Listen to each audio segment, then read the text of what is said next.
tout le monde et bienvenue à vous sur la chaîne YouTube du Celt. Comme vous pouvez le voir, je suis accompagné de Dana. Donc elle sort du bain, donc je l'ai bien humidifié, donc au moins ça lui permet de bien être entre guillemets hydraté. Et donc j'en profitais aussi pour vous la présenter à nouveau. Donc la mascotte de la chaîne. Donc vous pouvez voir quand même que par rapport à ma main, ça devient quand même un beau petit morceau et ce n'est qu'une femelle. Donc c'est pour ça, quand vous achetez un reptile, toujours prévoir lorsque la bête sera adulte. Ce qui est quand même assez important de voir la taille finale de la bête, la taille définitive, pour éviter de vous retrouver avec un terrarium qui soit trop petit, pas adapté. Et après vous vous retrouvez malheureusement à savoir ne plus quoi faire de votre bête. Voilà.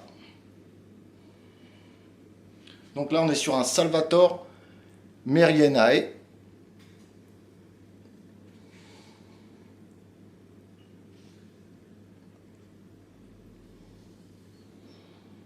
Complètement love de cette espèce. Donc vous voyez hein, quand même au niveau de la queue, on est quand même sur un très on va dire gros gabarit, non parce que ça reste une femelle donc les mâles sont quand même beaucoup plus gros. Mais voilà, c'est une espèce super, alors attachante dans le sens que vous pouvez avoir une interactivité avec elle en fonction de comment vous faites votre approche et surtout en fonction de l'individu.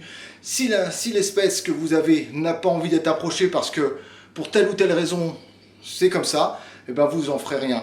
Par contre avec Dana, c'est vrai que beaucoup se posent la question, mais c'est vrai que Dana, beaucoup de patience, le jeu de la nourriture bien sûr, et puis quand elle n'a pas envie que je la prenne, je la prends pas, il est hors de question que je force les choses. Il faut savoir que quand elle n'a pas envie que je la prenne, elle se remue dans tous les sens, les griffes font très mal, la queue, quand vous prenez un coup de fouet, ça fait assez mal aussi, et la morsure, bon on n'en est pas là parce que ça m'est jamais arrivé, et que ça ne m'arrivera jamais parce que je fais hyper attention, donc c'est toujours bon de bien connaître sa bête et de faire en sorte que votre bête se sente bien. Si vous voyez que votre bête n'est pas à l'aise et que ça va pas du tout, vous voyez, voilà quoi. Après vous avez plusieurs façons de la prendre, donc soit par ici, soit par l'arrière de la nuque. Donc tout dépend de ce qu'on veut faire avec sa bête, si c'est pour des soins, si c'est pour la porter, et que vous voyez qu'elle est un peu plus réticente. Mais en général, voilà, c'est assez. Donc vous voyez avec la queue, ça reste, ça fait quand même une belle bête. Hein. Donc voilà, donc elle sort du bain, j'ai pas envie de plus l'embêter que ça. Vous voyez, elle est quand même assez cool. Voilà, donc elle va repartir directement dans son terrain. Allez hop, on dit au revoir.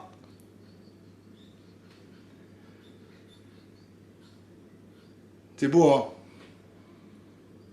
Magnifique bête. Superbe espèce. Et je peux vous assurer, si vous avez la place, donc, pour pouvoir accepter ce genre d'espèce, n'hésitez pas. Donc voilà, je viens de reposer Dana. Donc comme je vous le disais, c'est quand même une espèce qu'il faut faire attention. Donc en la reposant, elle a voulu aller plus vite que prévu dans son terrain. Et vous voyez, comme je vous dis, hein, c'est des coupures. Ça, ce sont que les griffes. Hein. Donc on voit peut-être pas trop sur le bras. Mais voilà. Donc, faut faire attention.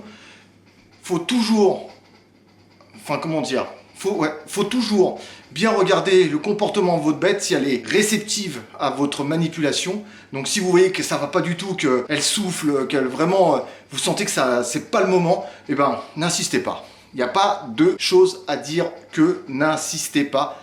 Laissez-la. Moi, aujourd'hui, elle s'est prêtée à la manipulation parce qu'en même temps, je l'ai bien hydratée.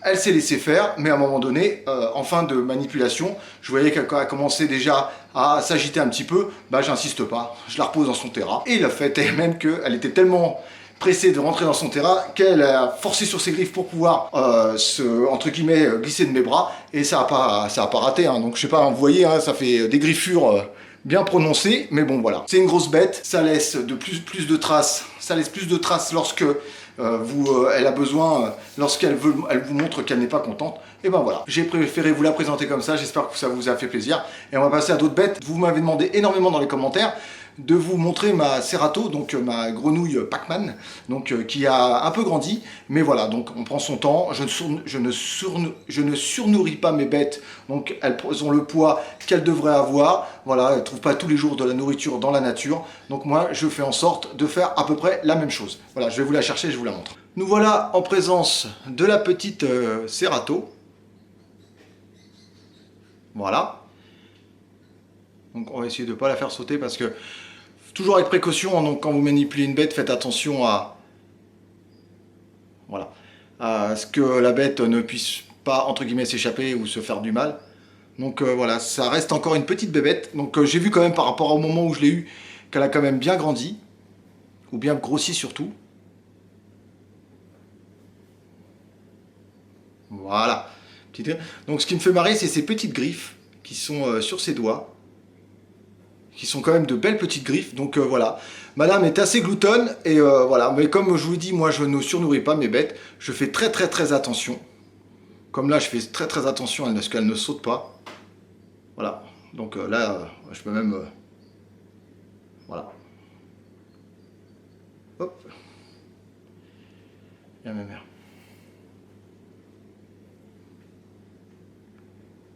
Voilà, c'est... Alors pareil, hein, j'ai toujours ce problème de savoir quelle phase elle est. C'est pas le plus important. Voilà. Allez, on va faire attention, donc on va la reposer directement. Et en même temps, on va en profiter pour l'humidifier. Je voulais profiter de cette vidéo pour vous montrer aussi le papa de tous les petits geckos à crête que j'ai eu. Et vous montrer la taille adulte d'un gecko à crête, car ça reste quand même, lorsqu'on les reçoit souvent on les prend juvéniles, donc ça reste de toutes petites bêtes, et adulte on a quand même pas un mini lézard, parce que c'est souvent ça que les gens entre guillemets ont peur d'avoir un tout petit et mini lézard. Donc on a un lézard quand même d'une bonne petite taille, donc il fait on va dire entre 15 et 20 cm.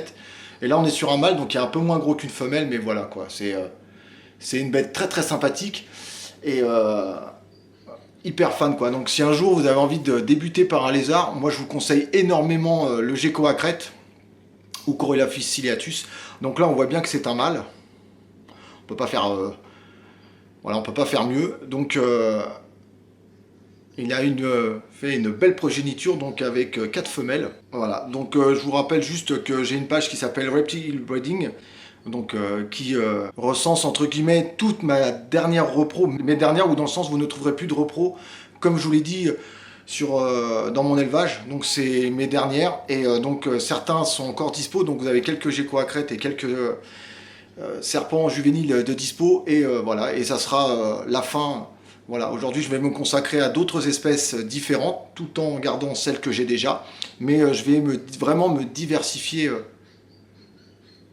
dans les espèces. Alors je me tâte pour un caméléon, pour un iguane rouge, alors ce qui est la même espèce que Léon l'iguane bleu, mais voilà, je suis plus attiré aujourd'hui par les lézards, et je vais plus me consacrer avec les lézards, où on a entre guillemets une plus grande interactivité, mais voilà. Donc ça voudra dire automatiquement des terras différents. J'arrive à la fin entre guillemets des terras rack, comme je les expliquais, donc l'élevage se réduit et automatiquement toutes mes bêtes vont passer en terrarium, et donc un terrarium décoré, adapté, voilà, donc dans le même style que celui-ci, pour tout ce qui est arboricole, et pour tout ce qui est terrestre, je ferai des terras aménagés différemment, c'est-à-dire que je prendrai des terras de qualité, mais j'apporterai moi-même ma touche, soit au niveau du fond du terrain, comme des feuilles de liège spécifiques, avec de la végétation, donc ça sera souvent des fausses plantes, parce qu'on sait très bien que les serpents, ça enlève tout. Donc voilà, donc les quelques serpents qui resteront dans mon élevage auront un terrain vraiment adapté et décoré pour eux. Voilà, je repasse vraiment à ce que je faisais au début. J'ai moins d'espèces aussi, j'ai moins de spécimens, et donc automatiquement je vais passer sur un autre mode de maintien de mes bêtes, c'est-à-dire que toutes mes bêtes vont repasser en terra. Donc ça c'est un projet que j'ai pour toute l'année 2019, mais ça sera un projet qui pour moi sera ce qu'on appelle définitif, c'est-à-dire que les bêtes ne reviendront pas en arrière, on restera sur ce mode de maintien de mes bêtes. Voilà, ça sera des terras pour toutes mes bêtes, et voilà. Et il y aura pas, ça sera que comme ça aujourd'hui. Donc des terras comme ça, vous en trouverez sûrement pour mes Viridis. Oh là, sauté sur le truc. Donc mes Viridis auront des terras dans le même style, peut-être la même taille que celui-ci. Faire quelque chose de très très joli au niveau mural. Voilà. Ça c'est Marius. Hop, on va s'écarter un peu. Voilà, bon ça c'est Marius, hein. Dès qu'il y a un écran, il se jette dessus. Je vais le mettre sur le côté comme ça, on va bien faire une mise au point sur sa tête. Avec ses magnifiques cils. Donc vous voyez que c'est un lézard qui n'a pas de paupières. Donc ce qui veut dire que pour humidifier ses yeux, il va passer sa langue sur ses yeux pour humidifier ses yeux. Et aussi pour s'hydrater. Voilà.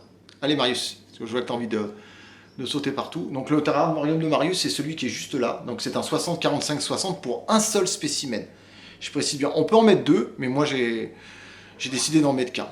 Et l'avantage des petites pattes des geckos à crête, c'est que c'est fourni de poils, de griffes et de ventouses. Donc ça peut vraiment s'accrocher à toutes les surfaces. Je t'ennuie, hein. Allez, je le repose. Et pour finir, bah écoutez, on va parler de Léon, hein. Donc on va finir avec l'iguane bleue. Donc je vais juste vous montrer son terrain que petit à petit j'achète des plantes, donc des fausses plantes, hein, parce que comme c'est un iguane, donc je veux pas acheter des plantes qui malheureusement essaieraient de manger, qui pourraient être nocives pour lui. Donc ici aujourd'hui vous avez de la mâche avec saupoudrée de calcium. Là-bas vous avez un espèce de, c'est comme des granulés où dedans vous avez de tout, hein, en termes de végétation. Donc j'ai racheté ces deux plantes qui sont là. Donc petit à petit, vous voyez, je suis en train de mettre plus de plantes en plastique, de vraiment faire beaucoup plus de cachettes à Léon pour qu'il stresse moins. Et Léon est là-haut. Alors je sais pas si je zoome, si. Voilà, avec toujours sa magnifique couleur. Voilà. Donc là, vous avez la branche qui lui permet, hop, on va remettre en zoom en arrière. Donc ici, vous avez la branche qui lui permet d'être sous le néon, parce que bon, le néon, c'est vrai que ça éclaire tout le terrain, mais les UVB vont à une certaine centimètre, donc on parle autour de 50 cm, et les UVB sont vraiment très performants, et au-delà, voilà, ça distribue plus beaucoup. Et ici, comme je l'ai dit, lampe chauffante UVB. Voilà, ça c'était pour Léon. Voilà, donc vous voyez, on a toujours l'espace. Le lézard est ici. Le terrarium est comme ça, donc on peut dire ce qu'on veut. Il y a encore énormément de place. Ben voilà. Donc voilà mes amis, on arrive à la fin de la vidéo. Donc j'espère franchement que ça vous a plu. Pensez à mettre des pouces bleus, pensez à en parler autour de vous. N'hésitez pas à me rejoindre sur la page Facebook L'Œil du Celte, youtubeur. Vérifiez mes dispos, que ce soit au niveau des animaux et du matériel, car je commence à me séparer du matériel dont je n'ai plus l'utilité. Donc n'hésitez pas à vérifier donc, sur ma page Reptile Wedding pour savoir ce qu'il y a de dispo. C'est une page qui à la longue sera fermée car je n'aurai plus rien à proposer, donc elle sera automatiquement fermée. Donc voilà, vous avez possibilité aussi de me rejoindre sur Instagram, donc L'Œil du Celte youtubeur, sur Twitter, sur Snap, même si je ne suis pas très présent. Voilà, mais bon, voilà, vous pouvez suivre les actualités de la vidéo, de plein de choses, donc déjà sur la page Facebook, L'Œil du Celte, youtubeur. Voilà, je vous dis à bientôt, pensez à partager la vidéo, pensez à vous abonner si vous ne l'êtes pas, et je vous dis à bientôt pour de prochaines aventures. Ciao, ciao tout le monde!